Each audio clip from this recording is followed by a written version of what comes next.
शिरूरमध्ये सुद्धा भाजपनं बाजी मारली आहे। उमेदवार मालती पाचरणे या विजयी झालेले आहेत। शिरूरमधला सुद्धा कल हाती येतोय। शिरूरमध्ये भाजपच्या उमेदवार मालती पाचरणे या विजयी झालेल्या आहेत। बारामती, सुपा, मोरगाव जिल्हा परिषद मधून, जिल्हा पंचायत मधून सुद्धा कल आता हाती येत आहेत। बारामतीमध्ये राष्ट्रवादी काँग्रेसचा पहिला विजय झालेला आहे।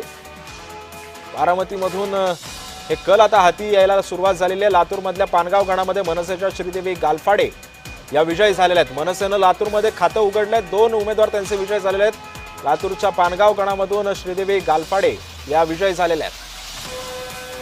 मनसेनं लातूरमध्ये खातं उघडलेलं आहे। लातूर हा काँग्रेसचा बालेकिल्ला समजला जातो।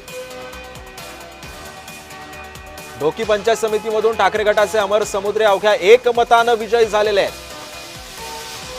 ढोकी पंचायत समितीमधून ठाकरे गटाचे अमर समुद्रे हे विजयी झालेले आहेत। तर आष्टी पंचायत समिती गणातून राष्ट्रवादी काँग्रेसचे डॉक्टर अमित व्यवहारे हे विजयी झालेले आहेत। आष्टी मधला हा कल आहे। ढोकी जिल्हा परिषदेतून ठाकरे गटाचे उमेदवार तीर्थराज घाडगे हे सुद्धा विजयी झालेले आहेत। धाराशिव मधून भाजपचे दयानंद शिंदे हे विजयी झाले। धाराशिव मधला हा कल आपण पाहतोय। भाजपनं खातं उघडलेल्या जिल्हा परिषदेचे माजी अध्यक्ष अस्मिता कांबळेंना डावलून भाजपनं शिंदेंना संधी दिली होती आणि त्याच संधीचं कुठेतरी सोनं केल्याचं पाहायला मिळतं। पारगाव जिल्हा परिषदेमधला सुद्धा हा कल आता हाती येतोय। पैठण पंचायत समितीमध्ये शिवसेनेचे 11 उमेदवार आघाडीवरती आहेत। पैठण पंचायत समितीमध्ये ठाकरेंची 2 तर पवार गटाची 1 जागेवरती आघाडी पाहायला मिळते।